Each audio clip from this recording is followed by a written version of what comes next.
Hello, and welcome to Stories with Dice, an actual play podcast of some of our favorite tabletop role-playing games.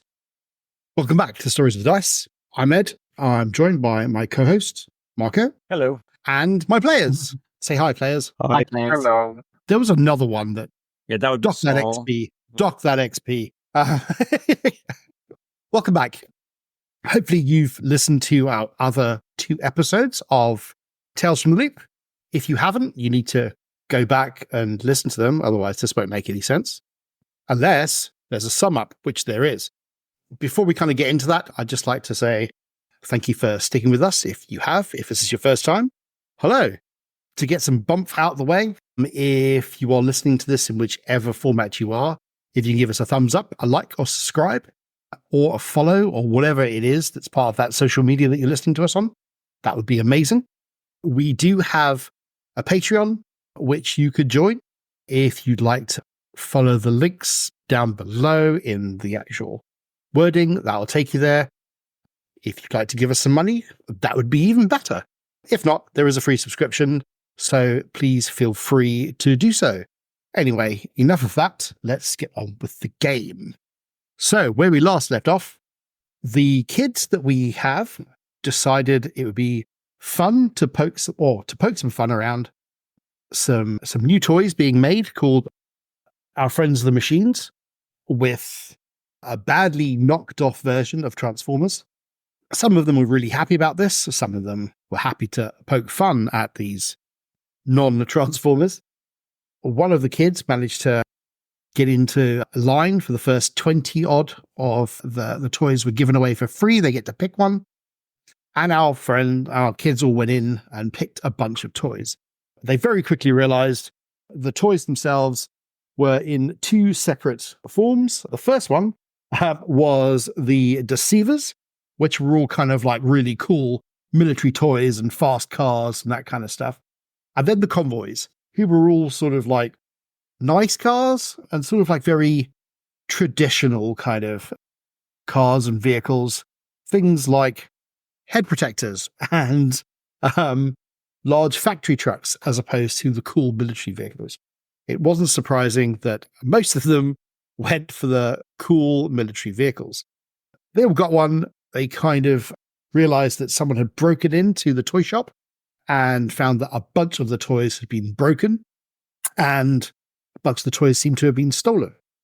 After being shooed out of the shop, they all made their separate ways to various parts of the town. I believe Anthony and Susie went off back to the kids' hideout to go and check out the cool toys that they had. They managed to grab a little leg from one of the toys and realized that there was something a bit odd about it. It was quite heavy and had little servos and stuff in.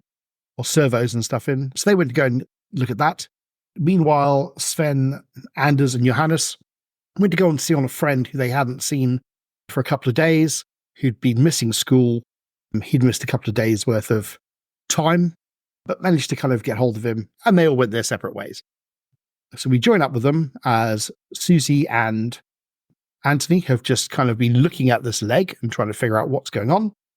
And we see Anders and Sven coming back, but Johannes had to wander off as he saw his granddad along with his one of his parents, and had to wander off, leaving just Sven and Anders making their way back to the kids' hideout, which is where we start and see you all join up together from here. So, Anthony and Susie, you are looking at this leg. Can you remember anything from it that you saw last session? Where were we? I have also just spilled my drink. This has gone really well. Great start. So I had relayed that I was like showing you my polyhedral dice while you were trying to figure out the mechanism of the leg that I had stolen, the robot leg, and I was also trying to convince you to make a D&D character. Sure, that's pretty much what happened. I think in terms of what was in the leg itself, there was a bunch of like mechanical cogs and things, and we found the name of a manufacturing plant or company, something like that. Correct. But yes, while I was investigating it, you started talking about your polyhedral dice, and just as we were about to start creating a character, I think we heard the door go, right? Yes. Correct. And that's where Sven and Anders came wandering in. Now, if I remember correctly, Susie, you smashed the toy that you had.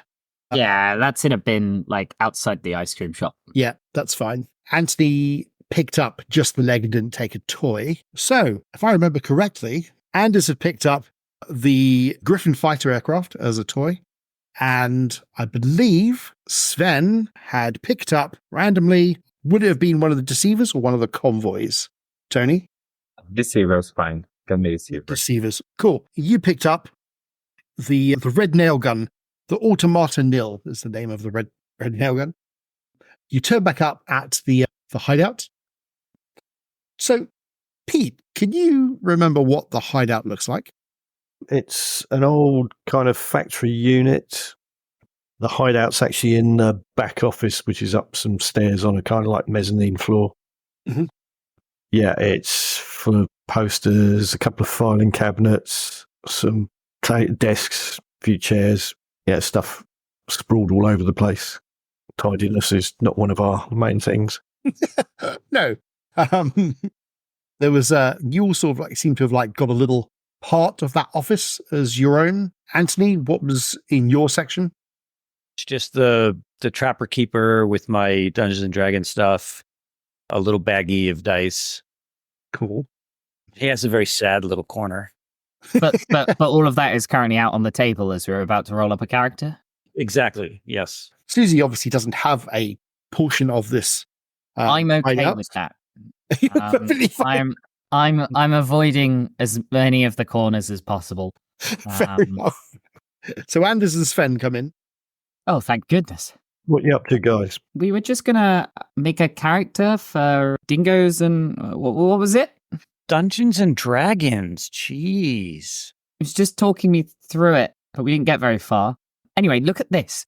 And I point to the all of the tools that have sort of taken apart the leg on the table. And like there's the magnifying glass that's sort of set up or staring at like that serial number or address or whatever it was on the inside. It looks like it's an address to a factory in Stenhammer. Should we go? Wait, right now? But we're going to make a character for D&D.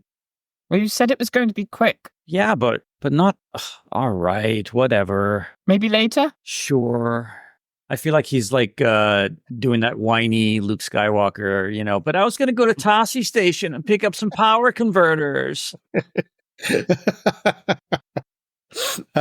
Yep, that sounds about right.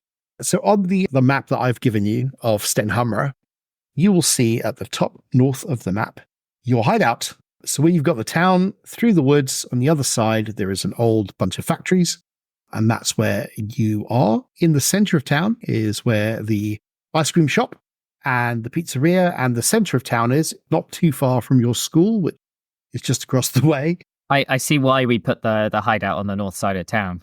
So Yeah. that's, school, ice cream shop. What more could we want? I mean, it's just a hop, skip, and a shop around there. The toy shop is just down the road as you head towards the water. And the factory address, you know the road, and it's on this main road out here as it's going out All the way to the east. all the way to the east of the map. In fact, you're probably fair to say that there is the factory. So it's about a sort of like a 15-minute cycle. Which means I'll need to go get my bike. You do have your illegal car. Might be reluctant to drive it around at the moment because so many people about would recognise me, and some of them know I'm not 15 yet. Yes, especially the two sort of like police officers that are in town. They probably would know that too. But the holidays have just started. I don't want to lose the transport right at the start. It's okay. I've got some things that I need to drop off at home. So maybe bikes would be better. I'm going to go get my bike when she leaves. Is anyone going to follow Susie? My bike is downstairs, right? Yep, your bike's downstairs. I will go down to smoke. Does Anthony have his bike? Yes. Okay. So you kind of like walk your bikes back through the woods with Susie as you make your way to her house, which we'll just say for easy sake is sort of like it's not too far from here. What, like if they just want to stay back, I'll loop back. It's okay. They don't have to come with me. Yeah, we might be reluctant to stay behind in case we get roped into creating new D&D characters. Anthony shoves his D&D books and dice in his backpack, and he's taking them with him. So he might rope you into it later, Yeah. wherever we are. Okay. Well, Susie's going to go home while the rest of you take a slow bimble in that general direction. Does that sound good to you all? Sounds great. Excellent. Okay. So, Susie, you go home to go and get your bike. Are you going to go into the house, or are you going to just pick up the bike and leg it? Yeah, I think I'm gonna go into the house. So I have my bag. It just had a few bits and bobs in. Like, I'm just gonna make sure it's empty. Just kind of chuck it out, including like, because I still had like the head of the toy. Hadn't thrown that one out yet. I look at it going, this is useless. Put that in the bin. Like, I just make sure the entire thing's empty. I refill my like bright pink steel water bottle. Put that in the side. Say bye-bye to Mum, and then... Do you have any brothers and sisters? I do not. Susie is very much an only child. I hope that you're getting that feeling. Yes. Well, your mum's there, and she asks you what you've done, where you've been. Oh, the toy shop was all right, but I got one for one of the other the boys. They seemed a lot more into it than me. But you're making friends. I think so. You need to make friends, especially while you're seeing as you're new here. Well, I think so. We're about to go on a little adventure. Oh, she sort of like make sure your hair is nice and tidy. And Stop! Have to get away. I've got to go. Okay, don't forget, be home for dinner. Yeah, will do. And she kind of leaves you to wander off. I immediately take my scrunchie out my hair, shake it out, and then do it back up in a messy ponytail once again. Okay.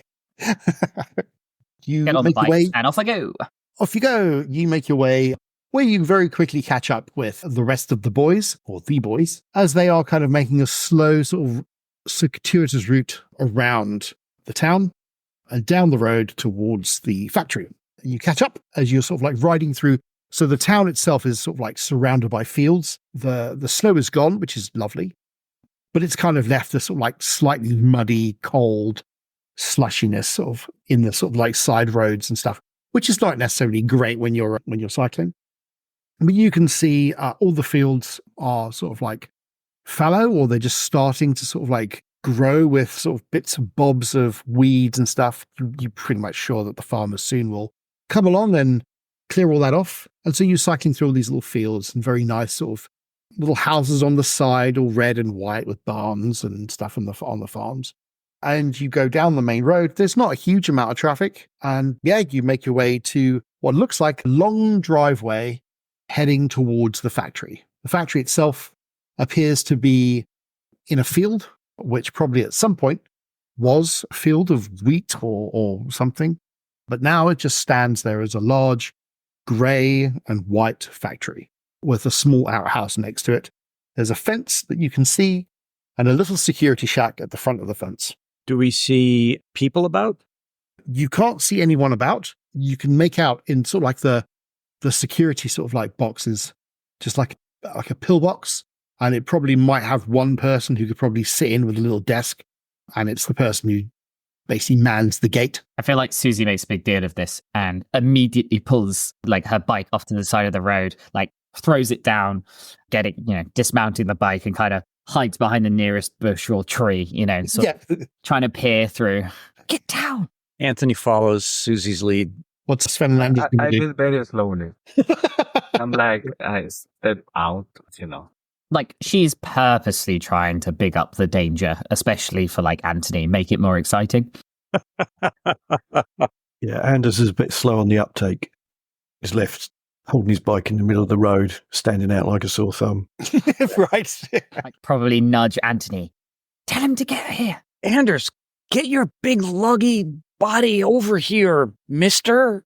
Yeah, all right. They haven't seen us. If Anthony turns back, Susie will give him a thumbs up. That's amazing. Anthony makes a really awkward smile. Like, did I do good? I mean, she's like nodding and smiling, but now Throyd sort of eyes over towards the factory, seeing what's going on. Okay. So it's a large factory. It's enclosed by this wire fence. There's a wide main entrance. There's 2 large gates. Next to the gates is a small guard, the house that I was mentioning. Next to the guard house, there seems to be a smaller gate.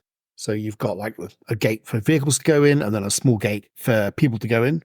You can see inside, the field itself is paved with old asphalt. You can make out weeds and stuff, kind of like sort of just poking up through some of the asphalt. It looks like it's been repurposed as another factory. You can see there's a whole bunch of drums and metal containers on the far side of the allotment. And essentially, it looks like there's a bunch of old junk kind of lying about on the far side.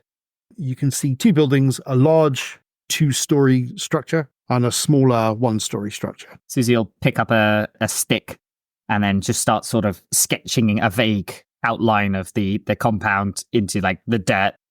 Why do we come here? What's the purpose of this? Because the robot, this is the factory where those robots were made. Right, Susie? Yeah. Yeah, and why do we care? Did you not see it back at the base hideout? The little moving parts? That wasn't in all of our toys. Just interested to see why. Are you not? I'm just here for the profit, man. Well, I'm sure there might be some profit in it, but there won't be any if we don't think up a good enough plan. She points down to the compound she's drawn on the floor. What has Anders and Sven done with their toys? I've left mine back at the hideout. I probably left it there for them to play. I mean, I don't care about the toy. Okay, fair I enough. just wanted to make some money. I mean, I think I might have. promised me some money of this. I think if they left them, I think I might have scooted them into my backpack. Okay, your backpack is very full. Yes.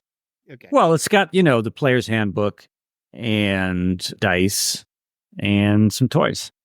Okay. Anthony, can you please make for me a comprehend roll, which is your mind and your comprehend skill? Okay. Ooh, I'm going to push it. Excellent. You want to push it? You can push it if you wish. Okay. So you pushed it, and I believe, once you push it, you have to take a condition. Yes. So you need to pick one of your conditions as to why you've got that condition. I'm going to say that I'm upset because we're not making D&D characters. That's amazing. Okay. I'm a little cranky. You're a little bit cranky and a little bit upset. Yeah. So you can feel something happening in your rucksack. There's some movement, and there's like some like little noises coming from your rucksack. All right. So Anthony will immediately think that there's like a bug on him or something, and he'll start to like freak out and be like, there's a bug on me. And he's like getting up and like trying to like smack his back, and he's making a little too much noise. Yep. Absolutely. Any kind of stealth that you might have had is well and truly gone. And I'm frantically trying to look what's going on. If he got, I don't know, a kind of email like in here or something. I'm like, what? Seem to have like a bug or anything on him that you can see. But the more you kind of like move around, the more you can feel sort of like something going on in your rucksack. Yeah. So I take it off and put it at Sven's feet. And I'm like, you open it. I don't know. There's like a giant spider in there or something. You look at the rucksack. You can see the rucksack's moving around a little bit. Whoa, that's probably a rat or something from the factory. Ew. But I approach very carefully. And I put I guess the upper part is where you have the zipper, right?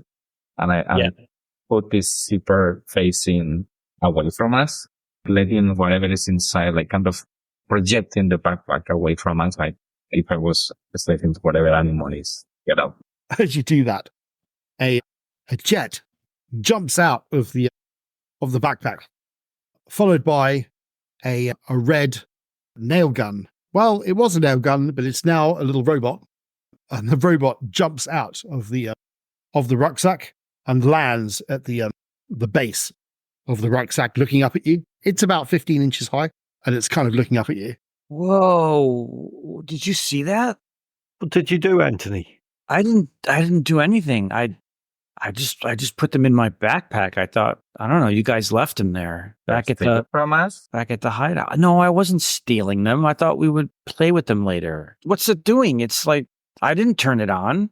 It looks up at you and then turns and starts to run towards the factory. Can I try to catch it? You can indeed try and catch it. If you could please make a move roll. Move roll. Yep. Okay. How do I use luck points, by the way? So you can choose at any point before or after you roll to give yourself an automatic success.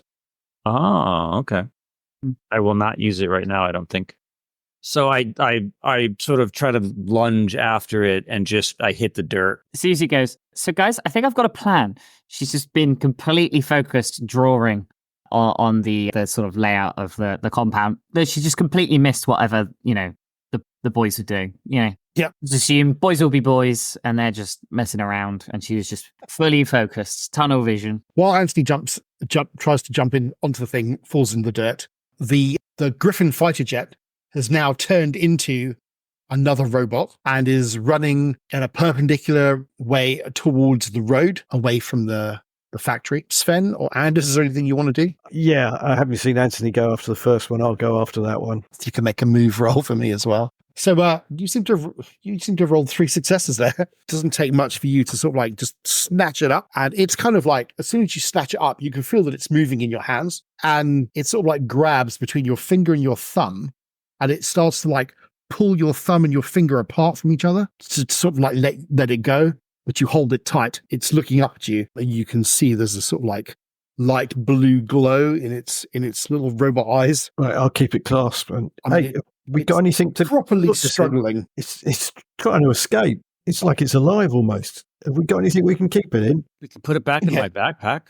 I got a feeling it might get out of there because it's almost getting out of my hands. Susie, where is the off button? What are you doing? They're fighting over this like little toy that's like, it looks like they're kind of like moving their hands around trying to get this toy. The toy came alive, Susie. The other one got away and it ran toward the factory. What have you been doing? Haven't you seen all of this happen? I was just making a plan for us. No, come on, Anders, stop messing around. I'll just open a few of my fingers slightly apart just so that she can see the thing squirming around inside. Honestly, Anders feels like the kind of person who would be quite good at making it look like it's moving around. So inherently, she's still not trusting it. So she sort of tilts her head to the side, sort of gives you a, right, okay. But then turns to Anthony. Anthony, how are we going to help Anders? How can we turn it off? I look back at Anders. I don't know. Yeah, it's a mystery. There's no like off button or on button. She's assuming that Anders has got an idea. This is all a game, just for Anthony to solve. Can we still see the other one that took off toward the factory? No, it disappeared into the grass. Okay, so can I get a sense that Susie thinks this is all BS? Yeah. Yeah. Okay, so Susie, they were in my backpack. And then they started moving all by themselves. Sven opened my backpack and they just came out by themselves. It's magic. Just like that game you were talking about earlier. How would you get rid of a magical object in that game? It's not a game, Susie. Ugh, you're just like adults. I'm guessing these ones are like the one where the leg that you've got. I think it's probably fully mechanized. But I don't know what's making it work. She rolls her eyes. Oh, okay, Anders, let it go. Just let it go. We'll show her. We'll just go into the factory and we'll get them. No, just let it go. We'll get more. She'll feel really stupid. So I'll walk right up in front of her and then lean right over and then just drop it in front of her. You drop it in front of her. As you drop it, it kind of turns into sort of like the fighter jet, and it kind of falls to the floor, and then it turns back into a robot, gets up, it looks up at all of you, and then runs off in the same direction as the other one. Ooh, Susie, it's magic. Well, there goes our profit. She rubs her eyes. Anthony's got his arms folded across his chest. And he's like really pleased with himself right now. I'm just gonna light a cigarette. I guess we'll have to go after it. What was that plan you said you had? Well, maybe if we go back to the little drawing, I can talk you through it. I kind of point down. I go, right. So as far as I can see, there's a couple of people at the front. And then there's that big warehouse thing at the back where I think most of the toys might be. So I have a little thought. If we distract the guards at the front, then the other lot of you can sneak in the back and get a peek at what's in there. And I have a plan on how to distract them. Does it involve magic? A kind of magic, yeah. You're not even going to apologize, are you? What for? Forget it. Oh, come on, Anthony. We'll still be able to go and get them. She still thinks they're like animatronic or something. Like, she's not believing it. Believes they're like wind up and it's gone somewhere close, just out of luck. Come on, guys. I guess let's go put Susie's genius plan into motion. Right. Well, all it requires is you three. I assume you three want to be the ones to go and see what's in there, right? Yeah? I'll do the distraction. Don't you worry. What do we need to look inside? What are you expecting us? Do you not have a curious bone in your body? Anders, surely you must want to know something. Well, I can be happier if we got those 2 robots back, because I'm sure they'll be worth something. Precisely. Well, then let's go. I'll get into position. She does not explain the plan. There is vague scribbles on the floor. She came up with one idea, and that's what she's going to execute, which is the distraction in inverted commas. So Susie disappears off through a bush. Follow my lead. Yeah, so from where you are, if we go back to the map of Stenhammer, you have all been stood here on this map at this crossroads. You've been looking up the road at the warehouse, which is this area here. It's completely surrounded by fields, and there's 2 buildings, like a big and a small building. And so if I go and take you to the plan that Susie has written out, it's pretty much open. So whichever way you go, you're going to be in the open to see it. There's no one, unless you wanted to sort of like go on your belly and crawl, you can kind of crawl through the undergrowth, but it's a good distance. You reckon, unless you were sort of like a hardened soldier, which some of you might think you might be, it's a very difficult kind of like thing to try and like you've seen in sort of like some of the action films and the A-Team and stuff. You'd have to really kind of action crawl all the way there. And we're probably talking about 300 meters. The Susies went off walking on the road to distract the guard that is at the entrance, right? Well, I'm assuming, are you just going to wander off and do that, Susie? Or are you going to wait? Susie's gone. Susie's gone to try and find a spot where she can hide to let off a distraction. Okay. Can you mark the guard on this map? I guess it's right at the gate there. There. Yeah, okay. But you can't see a guard. You assume there's a guard in the box, but you can't see that person. So I'm going to assume that he doesn't have a good sighting on the back of this small house. Yeah, there's a couple of little windows all the way around, but other than that. But I would say, okay, guys, like in the movies, follow my lead, gonna crouch down and move away from the road so he doesn't see us, okay? Just be sneaky. So that's what you're going to do.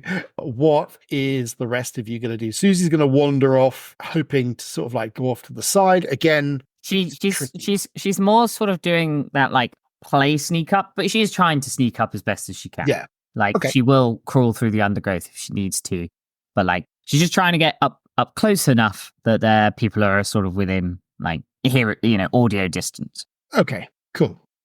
What about Anthony? Anthony is following Sven's lead. Okay. And I guess that just leaves yourself. Anders, what are you going to do? Yeah, I'll follow Sven. Okay. Are you going to do you're going to try and creep, are you, Sven? Yeah, no, use a snake. Okay. And I'll do the half-hearted thing of just kind of like creeping along behind him, just sort of doubled over a little bit. Okay. All right, then. If you could make a sneak roll, Sven, but you're at -2 dice because you've got these 2 following you. Well, look at that. You manage to kind of keep low. You find like a bit of a ditch that you kind of like follow, and you sort of like go off on the left-hand side of the road. Susie's gone on the right-hand side of the road. Susie, do you also want to make a sneak roll for me, please? I certainly could try. I might be lucky. I'm not lucky. I don't think she's even. Okay. She's not going to push it. No. She's just You're going to gonna get put up your to heart into it, a yeah. nearby bush. Okay. Yeah, you get yourself up to a nearby bush. Again, it's sort of like late winter, early spring. So there's not the best amount of foliage around. But you kind of like hide behind this scraggly looking sort of like couple of sticks and a bush. I sort of look over to where they are and see if I can catch eyes with any of them. You can see them. They are all being particularly sneaky. You from where you're vantage point, you can definitely see them like wandering along a ditch, and they kind of come up not far from where Sven thought he was going to come up, behind the gatehouse. And then once I lock eyes with them, I'm gonna nod to whoever it is, and then I'm gonna press play on my cassette player. Right. And it's going to play "It's a Kind of Magic" by Queen. Okay. As loud as I possibly can from a bush. you use that little side circular volume knob that's on the side of it that's always seems to like get broken and stuff. And you push it as far as you can. And then I also sort of really like try and make a little dish with my hand to like try and, make it even louder. I just stand in that bush making a racket, basically. Okay, that's fine. You do that, and immediately you're like, you kind of grit your teeth to hear the noise, hoping, what's going to happen. Nothing happens, but you can all hear Queen blaring out in this really horrendous, tinny kind of sound from this book-size cassette player. Sven, what's the plan? What I'm going to be trying to see if the god comes out of the house, and then my idea is like sneak past him.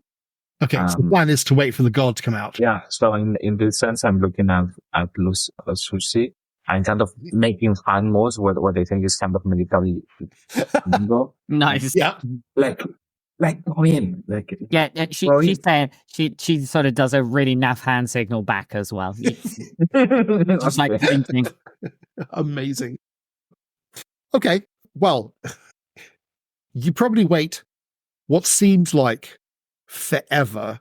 The Queen song is almost starting to finish, and this older guard, maybe in his sort of, must be at least 90 by the look of him. He's got grey hair, he's got a large moustache, he's overweight and probably think underpaid. And he kind of like walks out of the little security hut in your general direction. He's wearing a traditional security uniform, this horrendous mix of brown and yellow. And he's got this like horrible 5-pointed looking hat, which he's kind of like scratching his head with. And he's holding the hat by the peak and he's like waving it at you.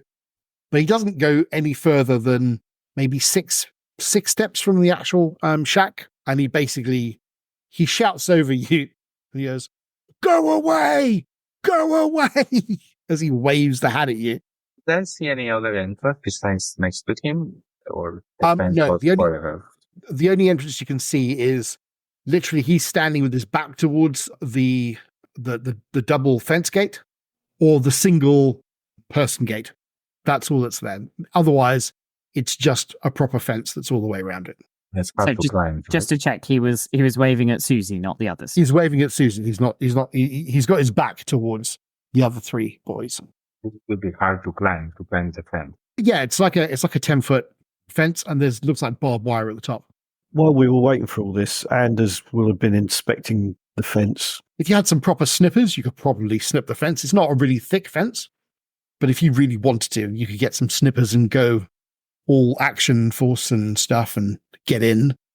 But none of you have any snippers on you. Can Anthony, is he close enough to run into the little security box that the guy stepped out of? Yes, you could do, but if you wanted to do that, you'd have to make a move roll. But, so one of the rules is you can do that, but that would get you into trouble. And if you fail to do that, he will catch you. So if you fail to make the roll, you will be caught by the security guard.